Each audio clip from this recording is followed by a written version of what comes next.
दोस्तों, south America continent जहां इस वक्त बहुत ज्यादा हलचल चल रही है, वहां के ऑयल फील्ड्स यानी तेल क्षेत्रों के बारे में आज हम बात करने वाले हैं। जैसा कि आपको पता है कि वर्तमान समय में तेल भंडार के दो केंद्र माने जाते हैं। एक तो अरब कंट्रीज में ओपेक है, इसके बारे में मैं आपको बता चुका हूं, जिसमें अरब कंट्रीज के तेल की बात मैंने की थी। दूसरा जो तेल भंडार है वो है साउथ अमेरिका का तेल भंडार, जिसकी आज मैं बात करने वाला हूं, जिसमें गुआना, वेनेजुएला, ब्राजील जैसी बड़ी बड़ी कंट्रीज शामिल हैं। मैं आपको बता दूं कि ये तेल भंडार भी दुनिया के लिए बहुत इंपॉर्टेंट है वर्तमान में। यहाँ कुछ भी गड़बड़ होती है तो इंटरनेशनल मार्केट में ऑयल के प्राइस ऊपर नीचे हो जाते हैं। तो एक एक करके हम बात करते हैं और सबसे पहले बात करते हैं ब्राजील के बारे में। पूरे दक्षिण अमेरिका का सबसे बड़ा देश है और खास बात यह है कि पूरे साउथ अमेरिका का सबसे बड़ा ऑयल प्रोड्यूसर भी यही है। सबसे ज़्यादा ऑयल यहीं से प्रोड्यूस होता है और इसका फोकस है समुद्र के नीचे के डीप वाटर पर, मतलब समुद्र के नीचे जो तेल छुपा हुआ है उसको निकालने पे ज़्यादा फोकस करते हैं।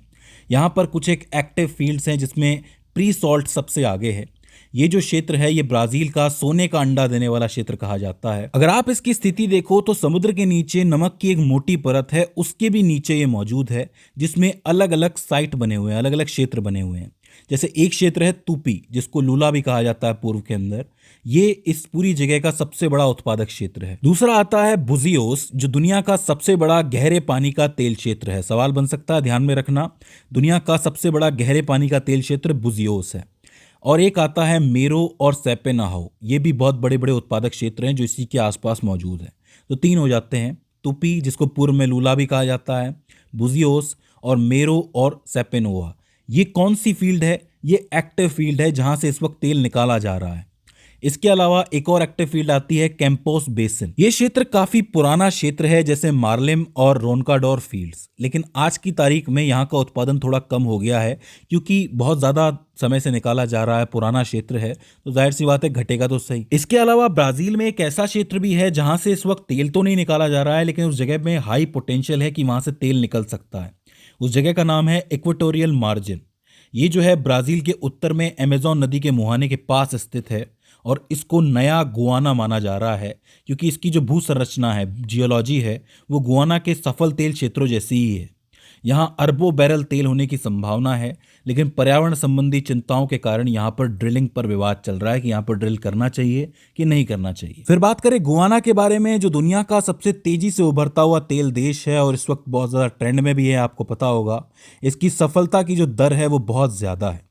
यहाँ के जो एक्टिव फील्ड्स हैं इसमें सबसे आगे है स्टेब्रोक ब्लॉक। यही है गुआना का मुख्य खजाना। इसमें आपको लीजा 1, लीजा 2 और पायरा जैसी फील्ड्स दिखेंगी जो कि भारी मात्रा में उत्पादन कर रही हैं। और इस वक्त एक्सो मोबाइल नाम की एक कंपनी है जो इसे चला रही है, अमेरिका की कंपनी है, आपको पता होगा। यहाँ पर भी कुछ ऐसे क्षेत्र भी हैं जहाँ पर संभावना बहुत ज़्यादा है, जैसे कि येलो टेल और उथारू दोनों ही इंपॉर्टेंट है। स्टेब्रोक ब्लॉक के अंदर ही नए प्रोजेक्ट्स हैं जो भविष्य में उत्पादन शुरू करेंगे। और एक है ब्लॉक 52, ये स्टेब्रोक के बाहर है, बाहर का एरिया है जहां पर खोज चल रही है और नए भंडारों की पुष्टि हुई है। तो ऐसे में यहां पर हाई पोटेंशियल है। तो स्टेब्रोक तो इस वक्त उस पर तो पूरी दुनिया की नज़र है, आपको पता है। ये इलाके भी ऐसे हैं जो आगे जाके तेल प्रोड्यूस करेंगे। फिर तेल की बात हो रही है तो वेनेजुएला की बात करनी ही पड़ेगी। मैं आपको बता दूं कि वेनेजुएला के पास दुनिया का सबसे बड़ा तेल भंडार है। यूं ही नहीं, इसके ऊपर कब्जा कर लिया गया है अमेरिका द्वारा, लेकिन राजनीतिक और तकनीकी कारणों की वजह से जितना उत्पादन यहाँ हो सकता है उतना हो नहीं रहा है। अगर यहाँ की एक्टिव फील्ड्स की बात करोगे तो ओरिनोको बेल्ट बहुत इंपॉर्टेंट है। दुनिया का सबसे भारी तेल, एक्स्ट्रा हैवी क्रूड जो है वो यहीं पर मिलता है। ये क्षेत्र तकनीकी रूप से सक्रिय है लेकिन निवेश की कमी से जूझ रहा है। और दूसरा आता है माराकाइबो बेसिन। इसके बारे में मैंने आपको वेनेजुएला वाली वीडियो में बताया था। यह देश का एक पुराना और पारंपरिक तेल क्षेत्र है, लेकिन यहाँ के उपकरण पुराने हो चुके हैं और इसका उत्पादन भी गिर गया है क्योंकि काफ़ी समय से निकाला जा रहा है। इसके अलावा ओरिनोको के रिवाइवल पे भी बात चल रही है। चूंकि यहाँ पर निवेश कम है इसलिए जो उत्पादन है, प्रोड्यूस है, वो कम हो रहा है। लेकिन अगर अच्छी तरह निवेश किया जाए तो हो सकता है कि भविष्य का खजाना बन जाए ये आगे। तो ऐसा समझ लो कि ये यहाँ का एक्टिव फील्ड भी है और हाई पोटेंशियल वाला फील्ड भी है। बात करें अर्जेंटीना के बारे में तो अर्जेंटीना शेल ऑयल में पूरे साउथ अमेरिका का नेतृत्व करता है। यहाँ पर शेल ऑयल के एक्टिव फील्ड्स मौजूद हैं, जिसमें वाका मुएट्रा एक इंपॉर्टेंट जगह है। ये एक विशाल शेल फॉर्मेशन है यह अब पूरी तरह से सक्रिय है, यानी कि पूरी तरीके से एक्टिव है, और अर्जेंटीना के कुल तेल उत्पादन का एक बड़ा हिस्सा यहीं से आता है। तो इसका मतलब ये अमेरिका के परमियम बेसिन जैसा है, तो इसे आपको याद रखना है। यहाँ पर और भी ऐसे क्षेत्र हैं जिसमें हाई पोटेंशियल है तेल निकलने का, जैसे कि बाका मुएटा का विस्तार। अभी इस क्षेत्र का केवल 10 से 15% हिस्सा ही विकसित किया गया है। यहाँ भविष्य में बहुत बड़ी संभावना है। इसके अलावा जो अपतटीय क्षेत्र है, ऑफशोर है, वो भी इंपॉर्टेंट है। अर्जेंटीना अपने समुद्र में यानी कि अटलांटिक महासागर में भी तेल खोज रहा है। इसमें मुख्य रूप से नारंजा और एरिजोना ब्लॉक्स शामिल है। मैं आपको बता दूं कि थोड़े समय पहले यहाँ पर एक कुआं भी निकला था, लेकिन वो सूखा था। फिर भी यहाँ की उम्मीदें कायम है कि कोई ना कोई क्षेत्र यहाँ पर मिलेगा ज़रूर। तो ये अर्जेंटीना हो जाता है। कोलंबिया की तरफ जाओगे तो कोलंबिया अपने गिरते हुए रिजर्व को बचाने की कोशिश कर रहा है, क्योंकि यहाँ पर काफ़ी टाइम से निकाला जा रहा है तेल। यहाँ के जो एक्टिव फील्ड्स हैं उसमें लानोस बेसिन जो है सबसे आगे है। इसमें भी आपको दो जगह मिलेंगी, एक तो रुबियल्स है, दूसरा कानो लिमोन। ये बहुत ही पुराने क्षेत्र हैं, काफ़ी वक्त से तेल निकाला जा रहा है इसमें से, इसलिए इसका उत्पादन भी घटा है पहले से। मुख्य उत्पादक इसी को माना जाता है। इसके अलावा यहाँ पर हाई पोटेंशियल वाली जगह भी है, जैसे कि कैरेबियन ऑफशोर।